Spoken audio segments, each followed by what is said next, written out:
The rain hammered against Quinn Irons' shoulders as he sprinted toward his barn through the downpour, his boots squelching in the muddy Texas soil. Something was wrong. The barn door stood open, swaying in the wind, and he knew damn well he'd latched it before heading to the house. His hand instinctively moved to the revolver at his hip as he approached cautiously, rain streaming down his weathered face. This was 1878, and Williamsburg, Texas wasn't exactly known for its hospitality to strangers, especially not with the cattle rustlers that had been plaguing the area for months. He pushed the door wider, letting the gray afternoon light spill into the musty darkness. The horses nickered nervously in their stalls, and then he saw her. A woman, soaked to the bone and shivering violently, pressed into the corner behind the hay bales like a frightened animal. Her dress was torn and muddy, her dark hair plastered to her pale face, and her eyes held a terror that made his chest tighten with concern rather than suspicion. "Please," she whispered, her voice hoarse and desperate. "Please don't send me away." Quinn slowly raised his hands, showing he meant no harm. "Easy now. I'm not going to hurt you." He took a careful step forward, noting the way she flinched. "You're safe here. What happened to you?" The woman's teeth chattered so violently she could barely speak. "They're looking for me." "The men from the Turner Ranch." I ran. He recognized the name immediately. Jacob Turner owned the biggest spread east of here, and his reputation was as black as coal. The man ruled his land and everyone on it with an iron fist, and rumors of cruelty toward his workers had circulated for years. Quinn had never had direct dealings with him, preferring to keep his own modest ranch running peacefully, but he'd heard enough to know this woman had good reason to run. "All right," Quinn said quietly, his mind already made up. "You can stay here as long as you need. Let me get you inside the house where it's warm and dry." "No," she said quickly, panic flooding her features. "If they come looking, they'll check the house first. Please, just let me stay out here. I won't be any trouble." Quinn studied her for a long moment, taking in her desperate expression, and the way she held her arms wrapped around herself. She couldn't be more than 22 or 23 years old, and whatever she'd been through had clearly left her terrified. He was 26 himself, old enough to know when someone needed help and young enough to still believe he could provide it. "That's nonsense," he said firmly but gently. "You'll catch your death out here in those wet clothes. Besides, my house isn't visible from the main road. Anyone coming to look wouldn't even know to check here unless they already knew you were on my property. Come on now.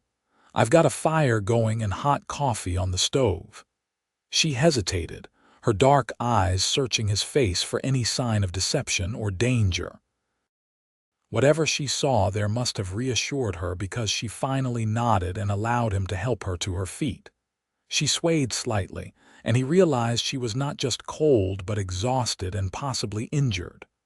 "Can you walk?" he asked, concern deepening his voice. "I think so. I've been walking for 2 days straight. My feet are pretty torn up." Quinn didn't hesitate. He swept her up into his arms, ignoring her startled gasp. "Save your strength. It's not far to the house." She didn't protest, which told him just how depleted she truly was. As he carried her through the rain toward his modest 2-story ranch house, he could feel her trembling against his chest. The warmth of her body, even through the wet clothes, stirred something protective in him that he hadn't felt in years, not since his parents had died in a wagon accident 5 years ago, leaving him to run the ranch alone. Inside the house, he set her down gently in a chair near the fireplace. The flames crackled warmly, casting dancing shadows across the simple but comfortable room. He grabbed a thick wool blanket from the back of the sofa and wrapped it around her shoulders. "I'll get you some dry clothes," he said. "They'll be too big, but better than freezing in those wet things." "Thank you," she whispered, her eyes filling with tears. "You don't even know me, and you're being so kind." Quinn paused at the doorway to his bedroom, looking back at her. "Everyone deserves kindness, especially when they're running scared. What's your name?" "Amelia." "Amelia Foster." "Well, Amelia Foster, I'm Quinn Irons, and you're welcome to stay here as long as you need." He meant every word. He returned with one of his old shirts and a pair of pants that she could cinch with rope if needed. "There's a room just through there where you can change. Take your time. I'll heat up some stew." When she emerged a few minutes later, swimming in his oversized clothes, Quinn had to suppress a smile. She looked like a child playing dress-up, but the fear in her eyes reminded him this was no game. He ladled steaming beef stew into a bowl and set it on the table along with fresh bread he'd bought in town that morning. "Eat," he said simply. "Then you can tell me what happened if you want to." Amelia ate ravenously, and he realized she probably hadn't had a proper meal in days. He busied himself with stoking the fire and pretending not to watch her, giving her space to recover some dignity. When she'd finished, she sat back with a deep sigh, her color looking marginally better. "I was working at the Turner Ranch," she began quietly, staring into her empty bowl. "My parents died 6 months ago from fever, and I had no family, no money. Jacob Turner's wife needed help with the household, so I took the position. At first, it seemed like a blessing. Room and board, decent wages." Her voice grew bitter. "But his wife died 3 months ago, and after that, everything changed." Quinn sat down across from her, his jaw tightening as he began to understand where this story was heading. "He started coming to my room at night," Amelia continued, her hands clenching into fists. "Saying things, trying to force himself on me. I locked my door, but 2 nights ago he broke it down. I fought him off and ran. I took a horse and just rode as hard and fast as I could. The horse gave out yesterday, and I've been on foot ever since. I saw your barn and thought maybe I could rest for just a few hours, catch my breath." The anger that surged through Quinn was hot and fierce. Jacob Turner deserved to be horsewhipped for what he'd done, but Quinn also knew that Turner had money and influence. A man like him could make life very difficult for anyone who crossed him, and if Turner's men found Amelia here, there could be serious trouble. "You did the right thing running," Quinn said quietly. "And you can stay here. I meant what I said, as long as you need."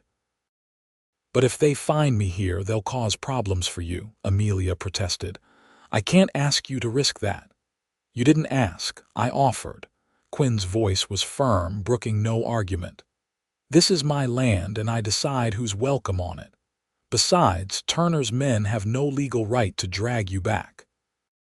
You're not his property, no matter what he might think. He'll say I stole his horse. Did you? I took it to escape. I suppose that's the same thing in the eyes of the law." Quinn shook his head. "The law isn't always right, and survival isn't theft. If anyone comes around asking questions, I'll handle it. Right now, you need rest. You look dead on your feet." He showed her to the spare bedroom upstairs, the one that had belonged to his mother. It was modest but clean, with a comfortable bed and a window that looked out over the rolling Texas hills. Amelia stood in the doorway as if she couldn't quite believe this was real. "I don't know how to thank you," she said softly. "No thanks needed. Just get some rest. We can figure everything else out tomorrow." As Quinn lay in his own bed that night, listening to the rain finally taper off, he thought about the frightened woman sleeping down the hall. He'd meant what he said about her staying, but he knew the situation was complicated. Turner was a powerful man with a mean streak, and if he wanted Amelia back badly enough, he'd make trouble. Quinn would have to be smart about this, careful. But as he drifted off to sleep, he knew he'd made the right choice. Some things were worth fighting for, and protecting an innocent woman from a man like Jacob Turner was definitely one of them. The morning dawned clear and bright, the storm having washed the air clean. Quinn woke early as always and went about his usual chores, feeding the horses and chickens, checking the cattle in the near pasture.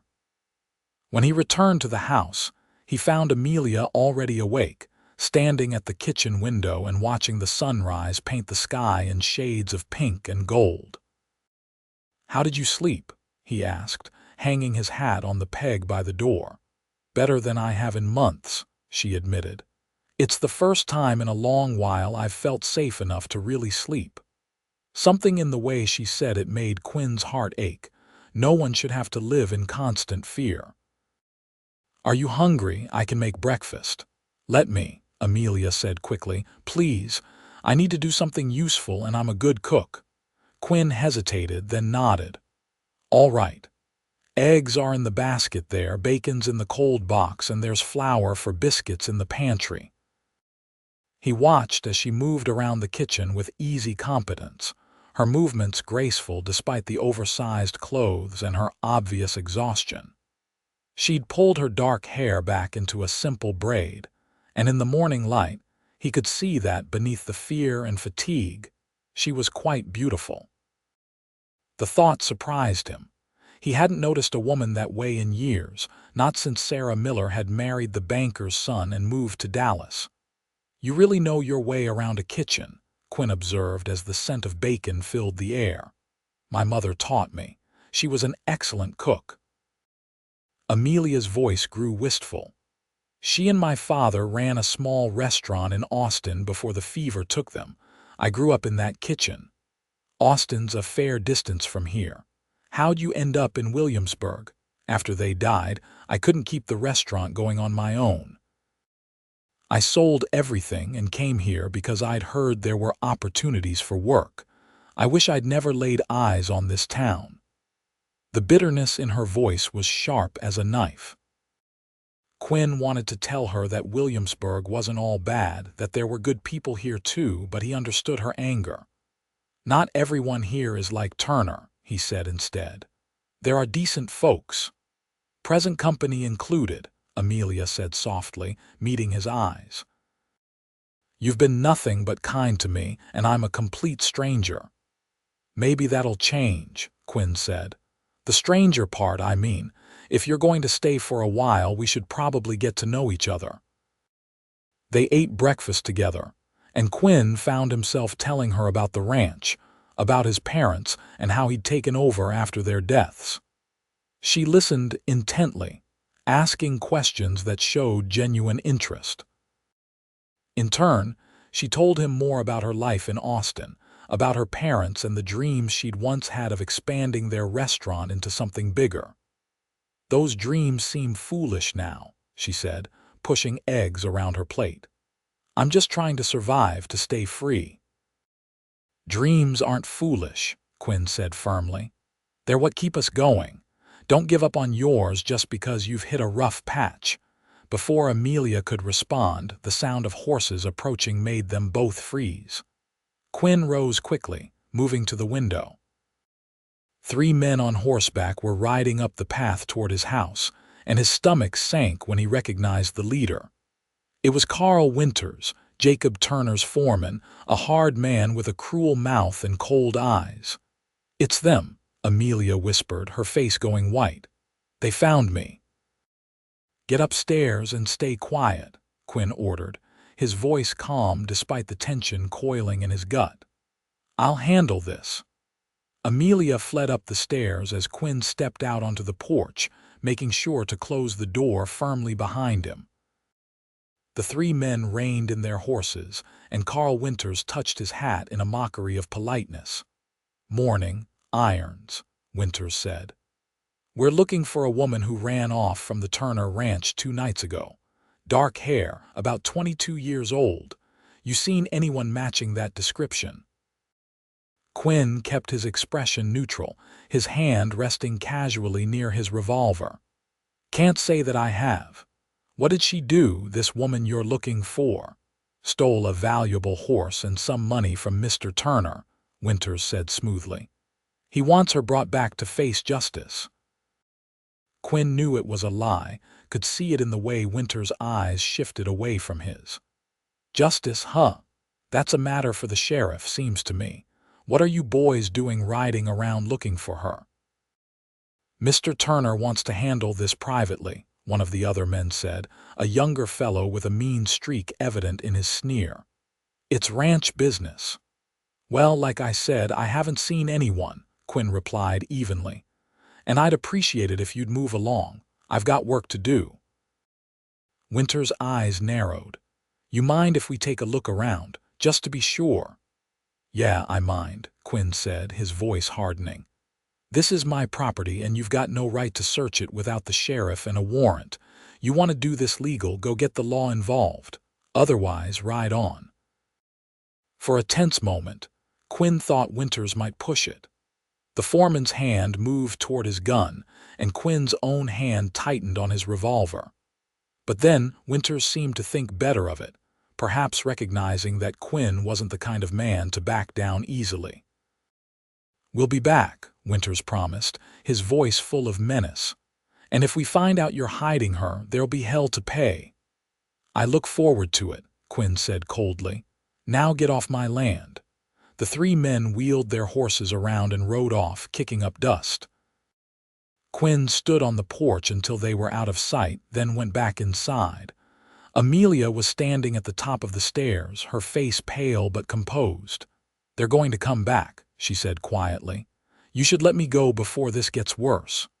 Go where? Quinn asked reasonably. You've got no money, no horse, and men actively hunting you. At least here you're safe and I can protect you. Why would you do that for me? You barely know me. Quinn climbed the stairs until he was standing just below her, looking up into her frightened eyes. Because it's the right thing to do. Because no woman deserves to be hunted like an animal. And because I think if our situations were reversed, you'd do the same for me. Amelia's eyes filled with tears and she wiped them away impatiently. You're a good man, Quinn Irons, better than I deserve. We all deserve kindness, Quinn said gently. Come on down and finish your breakfast. It's getting cold. Over the next few days, an uneasy routine developed.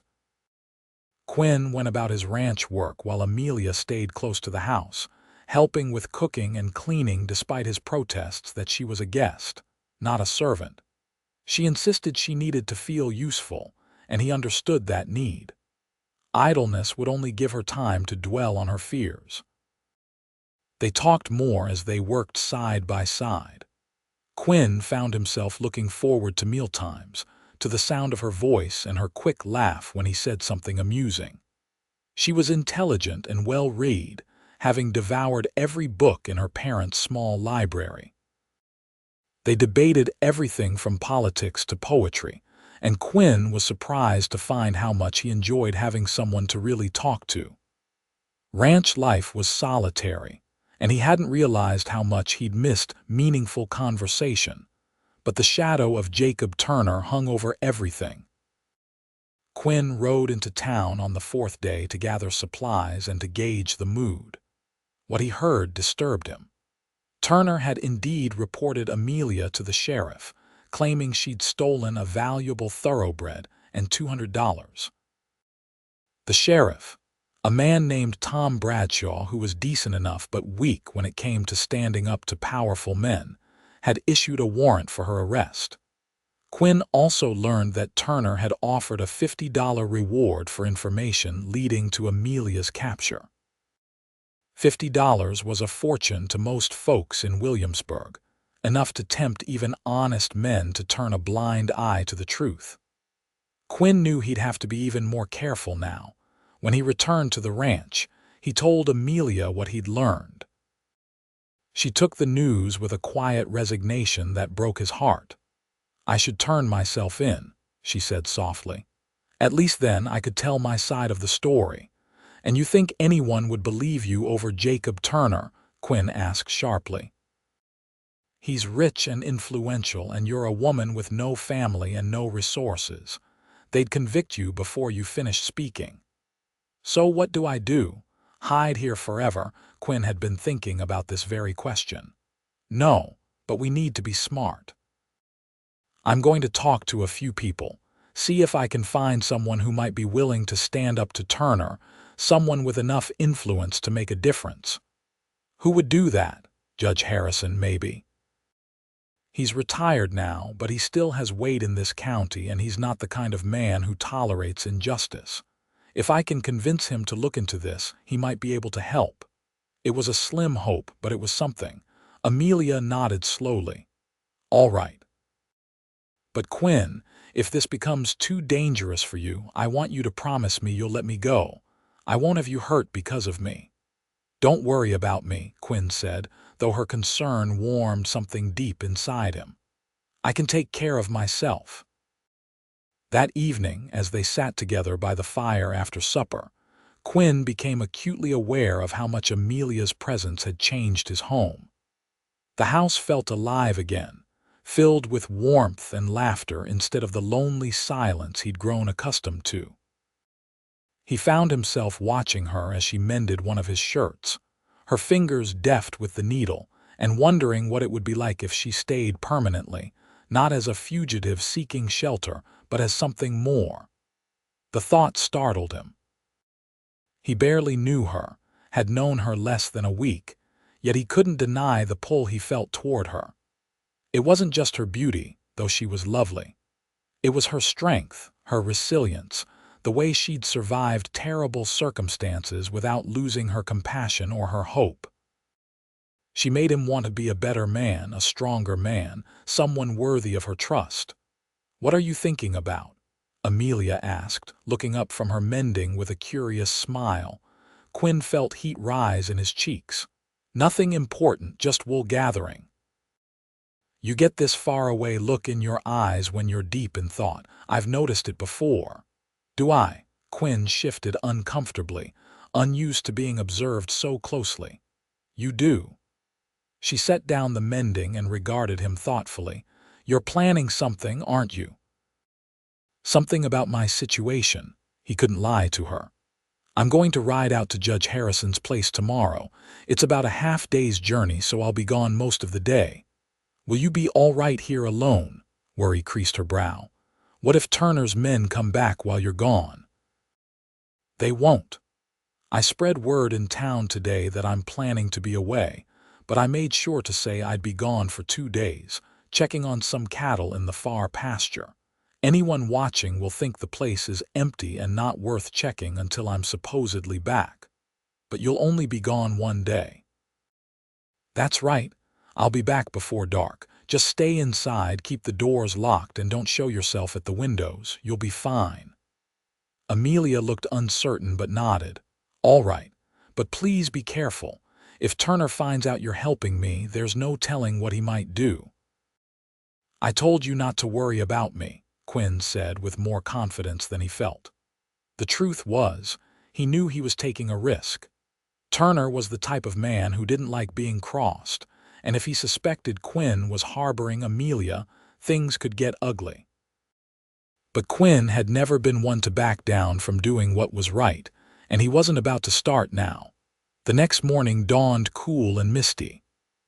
Quinn saddled his best horse, a sturdy roan named Jasper, and prepared for the long ride. Amelia stood on the porch, her arms wrapped around herself against the morning chill. "Come back safe," she said quietly. Quinn touched his hat. "I will. You just stay put and keep out of sight."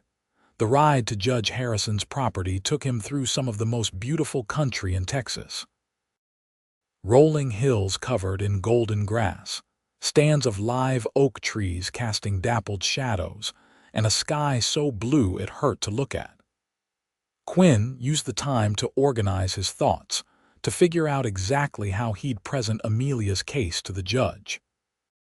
Judge Harrison lived in a sprawling ranch house that spoke of old money and careful management. The judge himself was in his late 60s, a tall man with silver hair and sharp blue eyes that missed nothing. He greeted Quinn with cautious friendliness. "Quinn Irons, isn't it? Henry Irons' boy." "Yes, sir, that's right. Your father was a good man. I'm sorry for your loss. What brings you all the way out here?" Quinn took a deep breath and laid out the whole story, from finding Amelia in his barn to the encounter with Turner's men. He spoke plainly and honestly, holding nothing back. Judge Harrison listened without interrupting, his weathered face growing graver as the tale unfolded. When Quinn finished, the judge was silent for a long moment. Finally, he sighed heavily. "You've put yourself in a difficult position, son. Jacob Turner isn't a man to cross lightly." "I know that, sir. But I also know what's right, and leaving that girl to Turner's mercy isn't right." "No, it isn't," the judge agreed. "And between you and me, I've heard whispers about Turner for years. Nothing anyone could prove, but enough smoke to suggest fire. The problem is, he's filed legal charges. Sheriff Bradshaw has a warrant. Unless we can prove those charges are false, the law is on Turner's side." "What would it take to prove that?" Judge Harrison stroked his chin thoughtfully. "We'd need evidence that Turner's accusations are fabricated. Witnesses, perhaps, or proof that the money and horse he claims were stolen never existed or were taken under different circumstances. It's not going to be easy. But it's possible, possibly.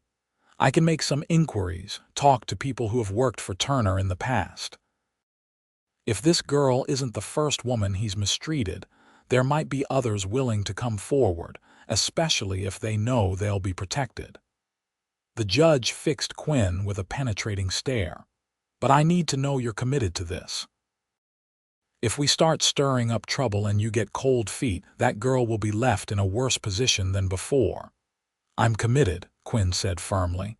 "Whatever it takes." The judge nodded slowly. "All right then. Give me a week to see what I can dig up. In the meantime, keep the girl hidden and safe.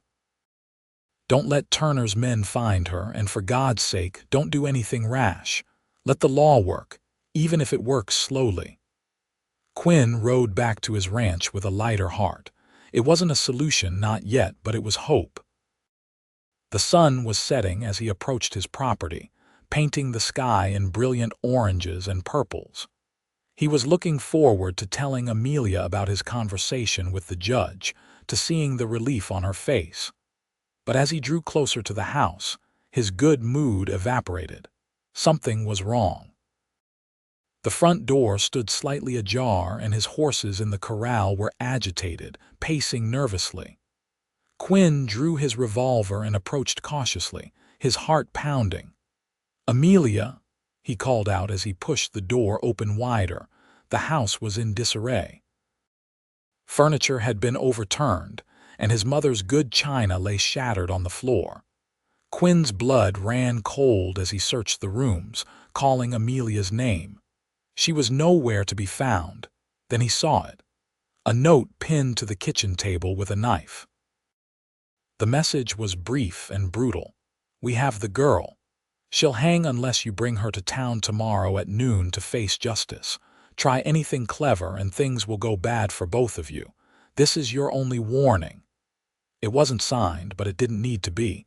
Quinn knew exactly who had taken her. The rage that flooded through him was white-hot and consuming. They'd lied to him, made him think they'd believed his story about being away for 2 days. They'd waited until he left and then raided his house, taking Amelia by force. Quinn's hands shook as he crumpled the note. Every instinct screamed at him to ride straight to Turner's ranch and tear the place apart until he found her. But he forced himself to think rationally. Charging in alone would get him killed and wouldn't help Amelia. He needed a plan.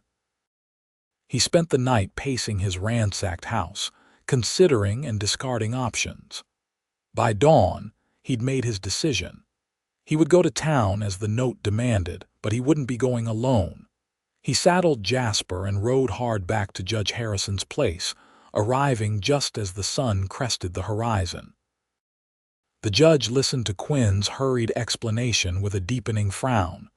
"This is kidnapping," he said flatly. "Whatever charges Turner has against the girl, taking her by force from your property is illegal." "Can you do something about it?" Quinn asked desperately.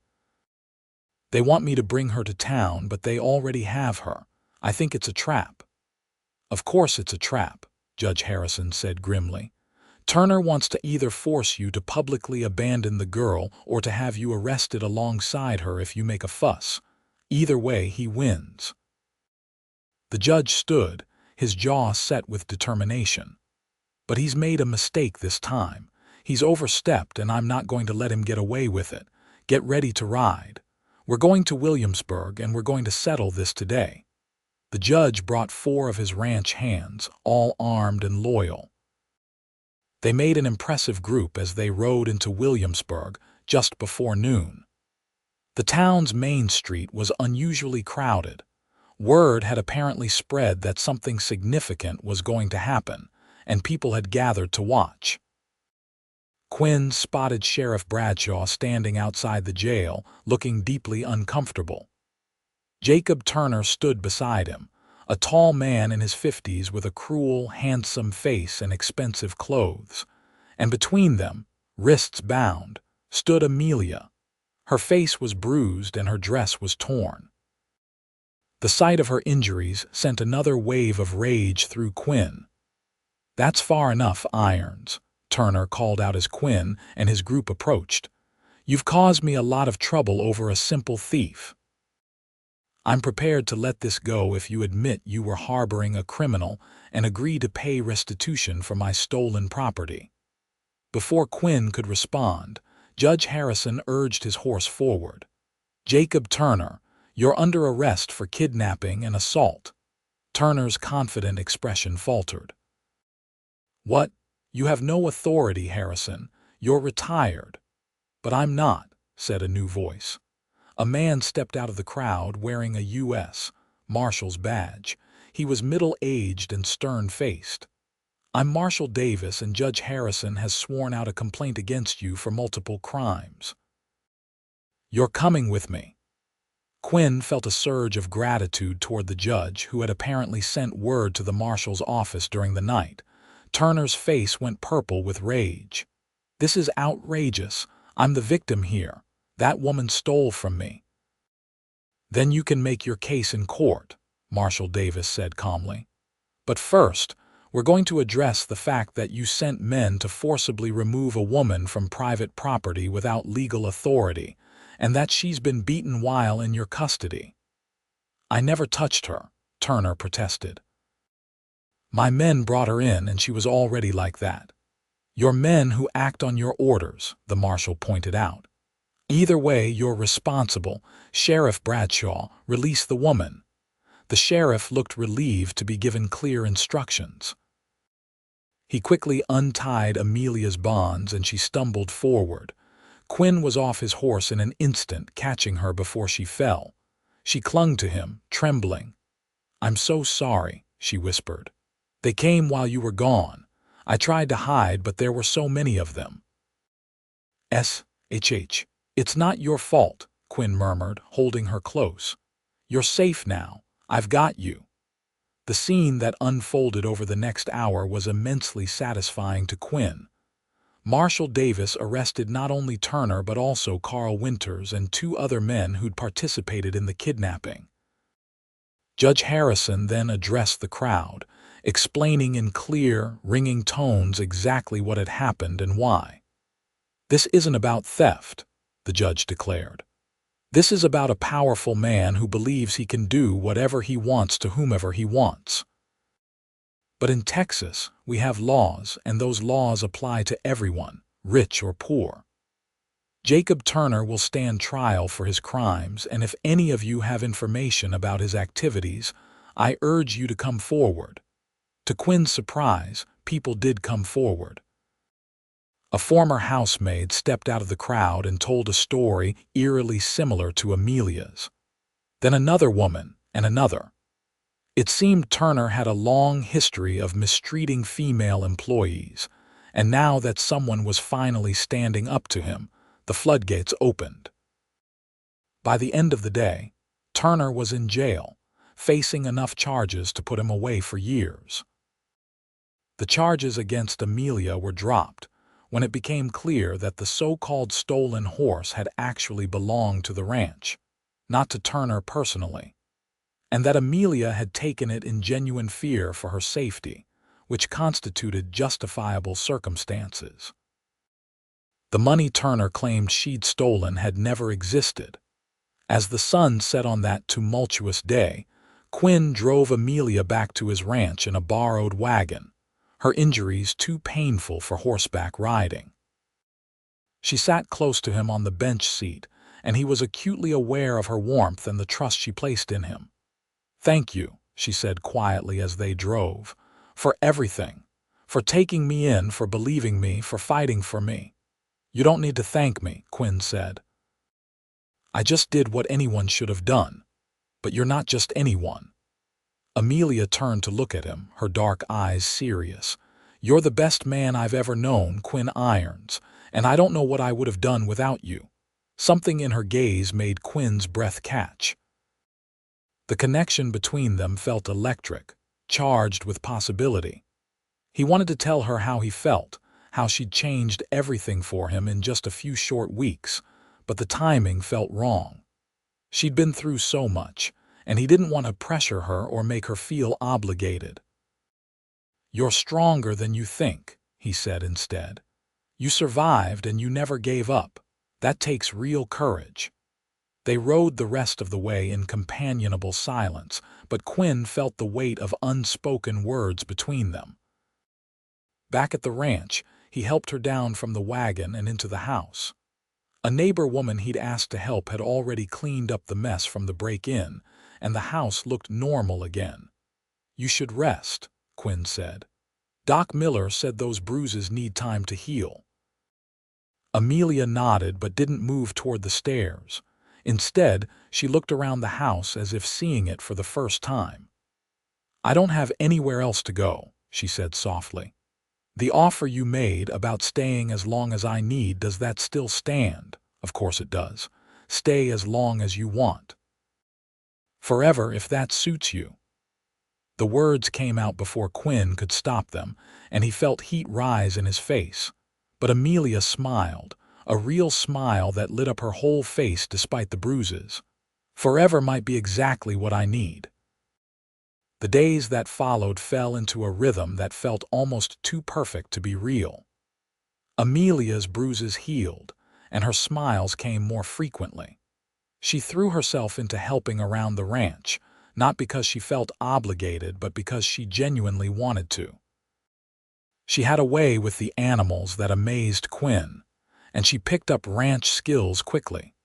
More importantly, they continued to talk, to learn about each other in the hundreds of small ways that build real intimacy. Quinn discovered that Amelia sang beautifully, old folk songs her mother had taught her. Amelia learned that Quinn had always wanted to expand his ranch, to breed horses instead of just cattle, but had never had the resources or the confidence to try. Why not try now? She asked one evening as they sat on the porch watching the stars emerge. "It takes money to start something like that," Quinn said. "Money I don't have. But you have land and knowledge and determination. That's more important than money." Amelia's enthusiasm was infectious. "You could start small with just 1 or 2 breeding mares, build slowly." "Maybe," Quinn allowed, though the idea excited him more than he wanted to admit. "It's something to think about." "You should do more than think about it. You should do it. Life's too short to give up on dreams." Quinn looked at her, this remarkable woman who'd stumbled into his barn just weeks ago, frightened and desperate. Now she sat beside him, encouraging him to chase dreams he'd thought long dead. How had she become so essential to his happiness so quickly? "What about your dreams?" he asked. "You wanted to expand your parents' restaurant. Is that still something you want?"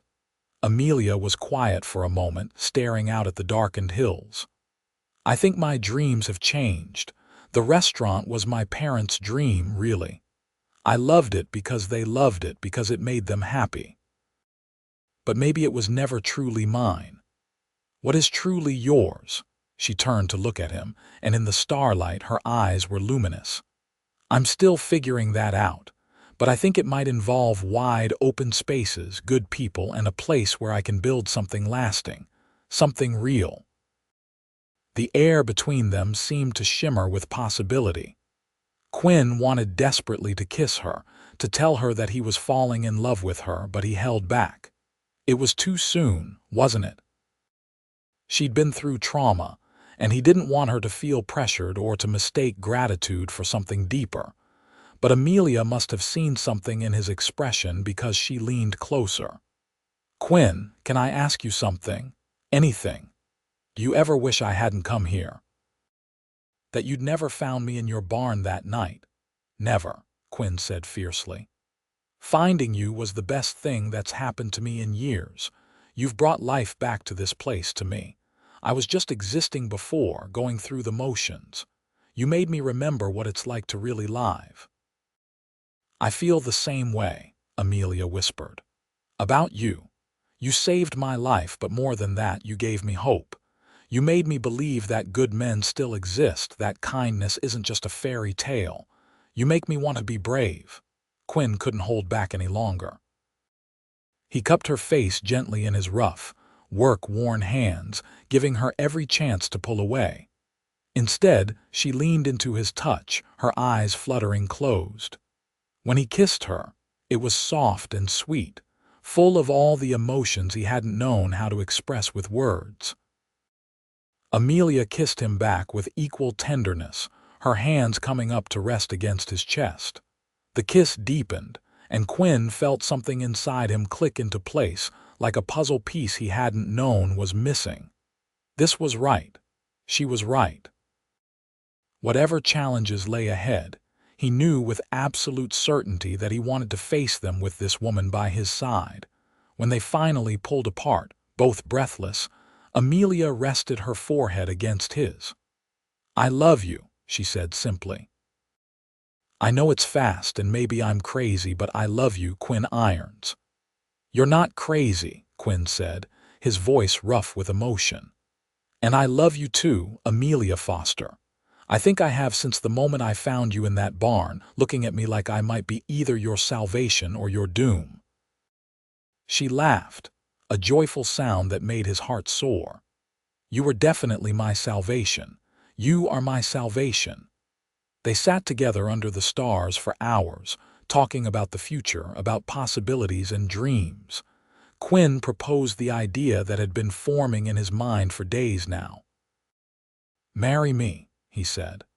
"Not because you need protection or a place to stay, but because I can't imagine my life without you, because you make everything better, brighter, because I want to build a future with you, whatever that looks like."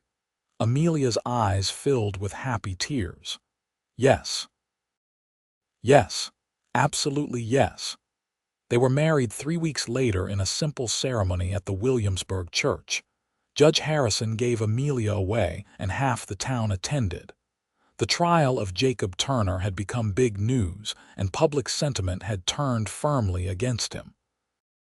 People who had once feared Turner now felt emboldened to speak out, and the community had rallied around Quinn and Amelia as symbols of standing up to tyranny. The wedding was everything it should be, joyful and full of love. Amelia wore a simple white dress that the town seamstress had helped her make, and Quinn wore his best suit. When the preacher pronounced them husband and wife, Quinn kissed his bride to enthusiastic applause from the gathered crowd. The reception was held at the ranch, with neighbors bringing food and drink. There was music and dancing, and for the first time in years, Quinn's home was filled with laughter and celebration. As he danced with his new wife under the Texas sky, Quinn felt a gratitude so profound it threatened to overwhelm him. "Happy?" Amelia asked, smiling up at him. "Happier than I knew possible," Quinn replied honestly. Life settled into a new normal over the following months. Amelia proved to be not just a loving wife, but a true partner in every sense. She had ideas about the ranch, about improvements and efficiencies, and Quinn found himself relying on her judgment more and more. Together, They began the horse breeding program Quinn had dreamed of, starting with 2 quality mares purchased with money they'd carefully saved. The trial of Jacob Turner concluded with him being sentenced to 10 years in prison for assault, kidnapping, and fraud. His ranch was sold to pay his legal debts, and the land was divided among several smaller ranchers. The changes brought new energy to the area, and Williamsburg began to feel less like a town under the thumb of one powerful man, and more like a real community. Quinn and Amelia's first year of marriage was full of hard work, but also deep contentment. They learned each other's rhythms, their habits and preferences.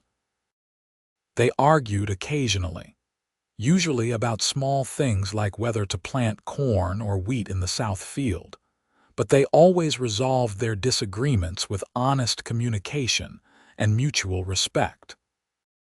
One evening in late spring, as they sat on the porch watching the sunset, Amelia placed Quinn's hand on her belly. "We're going to have a baby," she said softly. Quinn's heart seemed to stop and then restart at double speed. "Are you sure?" "Very sure. Doc Miller confirmed it this morning." "We're going to be parents, Quinn." The joy that flooded through him was unlike anything he'd ever experienced. He pulled Amelia into his arms, holding her gently, reverently. "A baby, our baby. Are you happy?" Amelia asked, though she must have been able to feel his happiness radiating from every pore. "I've never been happier," Quinn said, his voice thick with emotion. "Thank you, for this, for everything, for taking a chance on a lonely cowboy." "Thank you for taking a chance on a desperate woman in your barn," Amelia countered. "Best decision either of us ever made."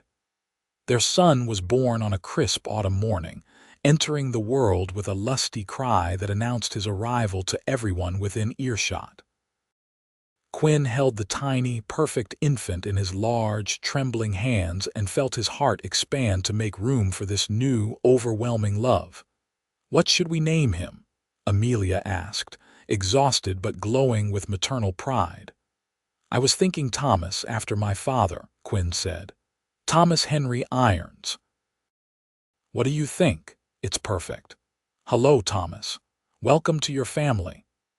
Little Thomas thrived, growing from a red-faced newborn into a chubby, happy baby who seemed to smile at everything. Quinn discovered depths of tenderness in himself he'd never known existed. He'd never been particularly drawn to children before, but this child, his child, was different. He could spend hours just watching Thomas sleep, marveling at the tiny fingers and the sweep of dark eyelashes against plump cheeks. Amelia was a natural mother, patient and loving, but also practical. She insisted they maintain boundaries, establishing routines that allowed them to still be a couple as well as parents. Those evenings after Thomas was asleep, when they sat together by the fire and talked or simply enjoyed each other's presence, became sacred to both of them. The ranch continued to prosper. Their horse breeding program was showing real promise, and they'd sold their first foal for an impressive price. Word was spreading about the quality of Irons horses, and Quinn found himself fielding inquiries from ranchers all over Texas. "We should expand," Amelia said one evening, going over the books with Quinn. "We have the money now, and the demand is clearly there. We could buy 2 more breeding mares, and that young stallion Charlie Henderson has been trying to sell." Quinn considered this. "It's a risk. What if something happens? Disease, drought, anything could wipe us out if we expand too fast." "Life is a risk," Amelia pointed out gently. "We could play it safe and stay small, or we could take a calculated chance and build something really special. I vote for building something special." She was right, and Quinn knew it. They'd always worked well together because they balanced each other. Amelia had vision and courage, while Quinn provided stability and practical knowledge. Together, they were stronger than either could be alone. They made the purchases, and within 2 years, The Irons Ranch had become known throughout the region as the place to buy quality horses. They employed 3 ranch hands, good men who worked hard and were treated fairly.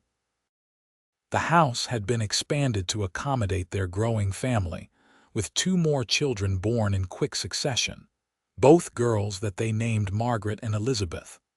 Thomas grew into a sturdy boy who followed his father everywhere, already showing a natural affinity for animals. Margaret was quieter, thoughtful, with her mother's dark eyes and quick mind.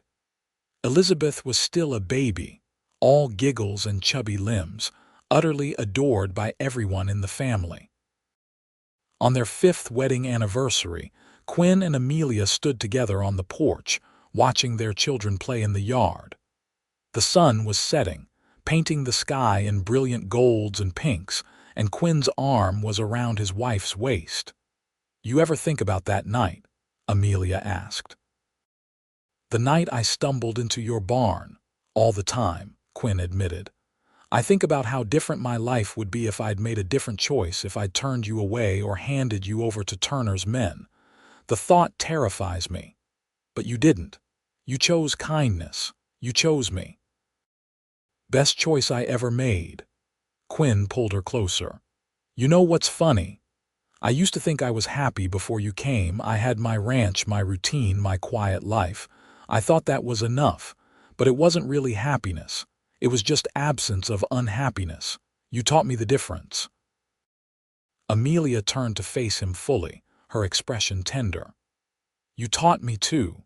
You taught me that not all men are cruel, that love doesn't have to hurt, that home is a person, not a place. You gave me everything I didn't even know I needed." They kissed as the sun dipped below the horizon, their children's laughter providing a joyful soundtrack. It was a perfect moment, the kind that gets stored in the heart and pulled out during difficult times as proof that life can be good, that love can triumph, that happy endings do exist. The years continued to pass, bringing both challenges and triumphs. There was the drought of 1885 that tested their resources and resolve. There was the winter when Elizabeth got scarlet fever and nearly died. Those terrifying weeks when Quinn and Amelia took turns sitting by her bedside, willing their daughter to fight.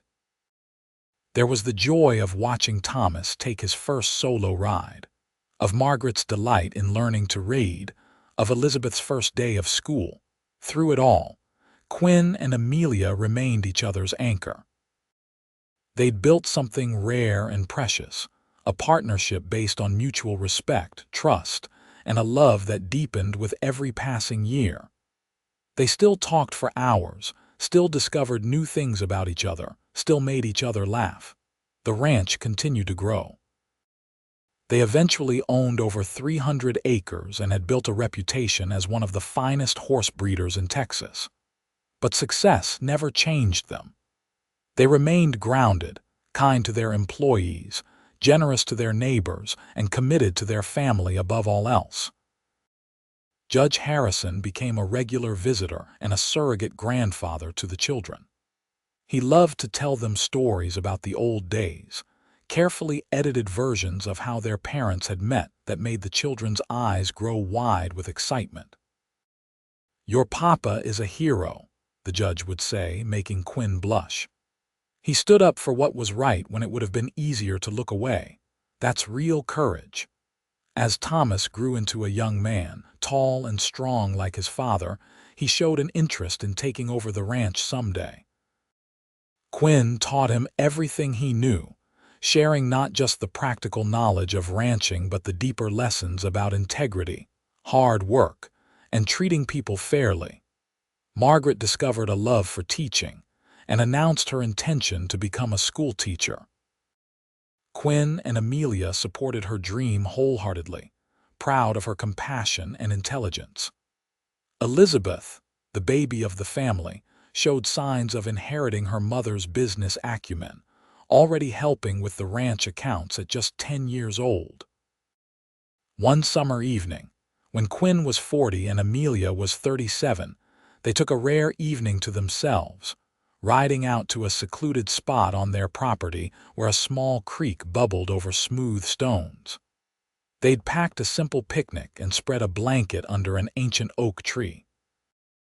"Remember when we used to dream about the future?" Amelia asked, leaning back against Quinn's chest as they watched the water flow past.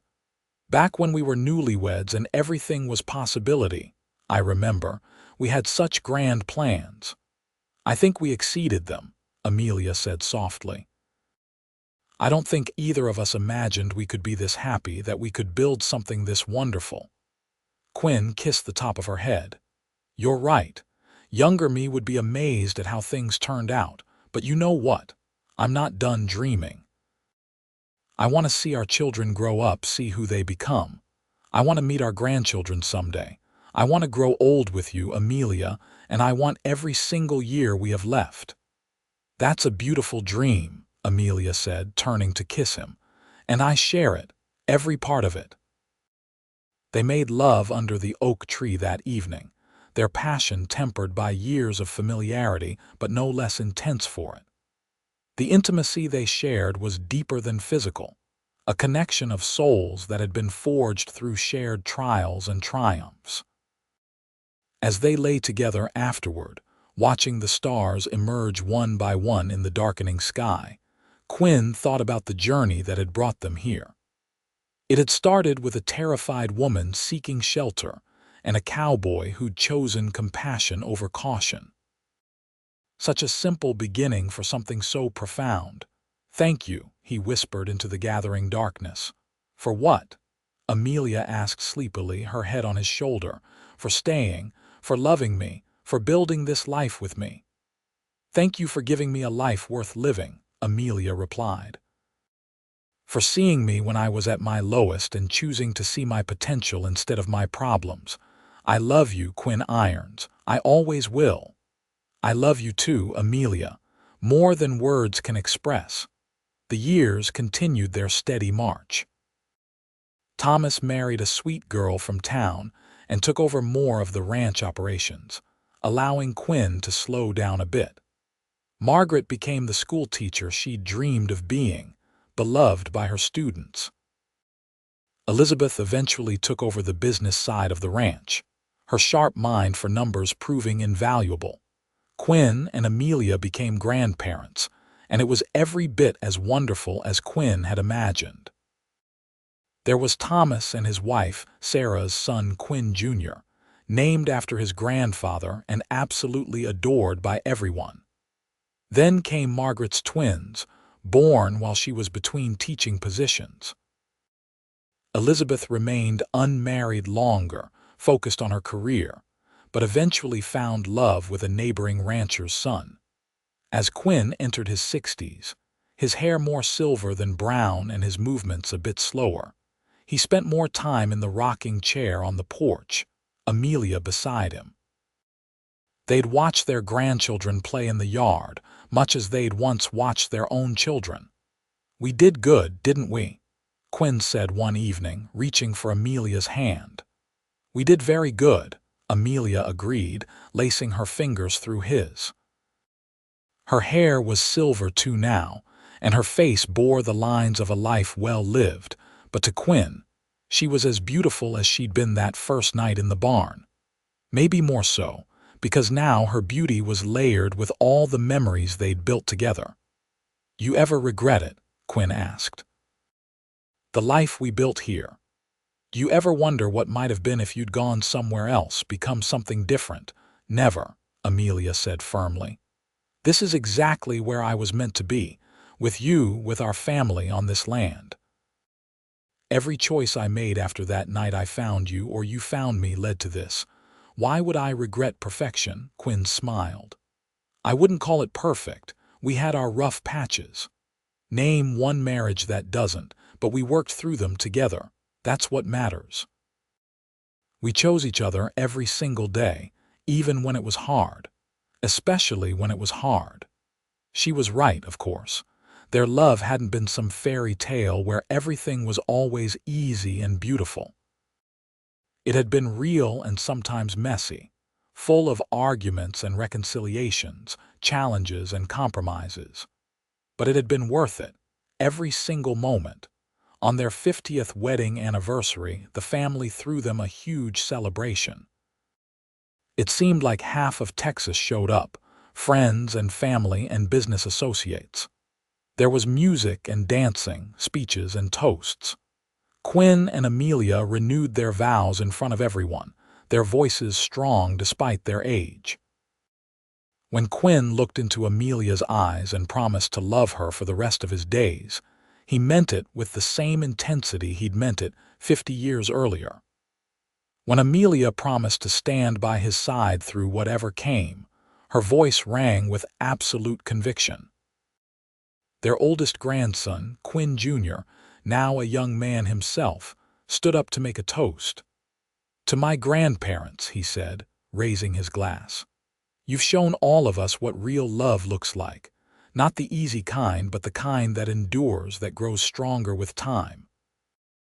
You've built a legacy that goes far beyond this ranch, beyond the success you've achieved. You've built a family rooted in love and respect. That's the greatest gift you could have given us." There wasn't a dry eye in the house, Quinn and Amelia included. They'd lived long enough to see the fruits of their labor, to know that their values and their love had been passed down to the next generation and the one after that. What more could anyone ask for? As Quinn and Amelia grew older, they grew closer still, if that was possible. They knew these were their golden years, the culmination of a lifetime of love and partnership. They spent their days quietly, enjoying each other's company, visiting with children and grandchildren, occasionally riding out to their favorite spot by the creek when their bodies allowed it. Quinn was 72 when Amelia got sick. It started as a cough that wouldn't go away, progressed to fatigue and weight loss. The doctor diagnosed consumption and gave her maybe a year, possibly less. The news hit Quinn like a physical blow. He'd always assumed he would go first, being the older one, and had never seriously contemplated a world without Amelia in it. But Amelia faced her illness with the same grace and courage she'd shown throughout her life. "We've had 54 years together," she told Quinn when he broke down one evening, unable to contain his grief at the thought of losing her. 54 wonderful years that I never thought I'd have. Many people live their whole lives without experiencing the love we've shared. We're blessed, Quinn, so blessed." "I'm not ready to let you go," Quinn said, his voice breaking. "I know, my love. I'm not ready to go either, but we don't always get to choose these things. What we can choose is how we spend the time we have left. I don't want to spend it grieving for a future we might not have. I want to spend it celebrating the past we do have and making the most of every single day." So that's what they did. Amelia's last year was spent surrounded by family, sharing stories and memories, passing down recipes and wisdom to daughters and granddaughters. Quinn rarely left her side, treasuring every moment, every conversation, every touch. They talked about everything and nothing, laughed at old jokes and held each other through the difficult nights. When Amelia passed, it was peacefully in their bed with Quinn holding her hand. Her last words were simple and perfect. "Thank you for the most beautiful life. I love you, Quinn. I'll wait for you." The grief nearly destroyed Quinn. For the first few weeks, he could barely function. The house felt empty without her presence, without her voice and laughter. But his family rallied around him, refusing to let him sink into despair. Thomas moved back into the main house for a while, bringing his wife and making sure Quinn ate and took care of himself. Gradually, Quinn found a way to live with the grief. It never went away, but it became less sharp, less all-consuming. He found comfort in memories, in the family they'd built together, in the knowledge that Amelia's love had shaped him into the man he'd become. He lived 5 more years without her. Years spent watching great-grandchildren be born, seeing the ranch continue to thrive under Thomas's management. He spent a lot of time at Amelia's grave, talking to her, telling her about everything that was happening. It helped, somehow, to maintain that connection. Quinn Irons died in his sleep at the age of 77, on a warm spring night with the windows open and the smell of jasmine on the breeze. He went peacefully, and those who found him the next morning said he had a smile on his face. The family liked to think he was smiling because he was finally reunited with his Amelia. They buried him beside her, under the oak tree they'd loved, on the land they'd built together. The headstones were simple but elegant, marking the resting place of Quinn Irons and Amelia Irons, beloved husband and wife, parents and grandparents, partners in life and love. The ranch continued for generations, passed down through the family. The Irons name became synonymous with quality horses and fair dealing throughout Texas. But more than that, it became synonymous with love, with the story of a cowboy who chose kindness when he found a desperate woman in his barn, and how that single act of compassion had rippled out to create a legacy of family, success, and enduring love. Great-great-grandchildren who never met Quinn, and Amelia still grew up hearing their story, learning about the values they'd embodied. The tale of how they met, how Quinn had said stay as long as you need, without knowing that Amelia would need him for a lifetime, became family legend. It was told at weddings and family gatherings, a reminder that love can bloom in the most unexpected places, and that choosing kindness, choosing to see the humanity in others, can change not just one life but generations of lives. The barn where Amelia had first sheltered still stood 100 years later, carefully maintained by descendants who understood its significance. Young couples in the family often got engaged there, wanting to start their own love stories in the place where the family's greatest love story had begun. And on quiet evenings, when the Texas wind whispered through the oak trees and the stars blazed overhead, some swore they could feel the presence of Quinn and Amelia, still watching over the land they'd loved, the family they'd built, the legacy they'd created through nothing more complicated than choosing love over fear, kindness over indifference, and each other over everything else. Their story became more than just family history. It became a testament to the power of compassion, the resilience of the human spirit, and the enduring truth that love, real love, can overcome any obstacle, survive any trial, and create beauty out of desperation. From a terrified woman seeking shelter to a family empire spanning generations, it all started with one cowboy's simple words and the lifetime of love that followed them.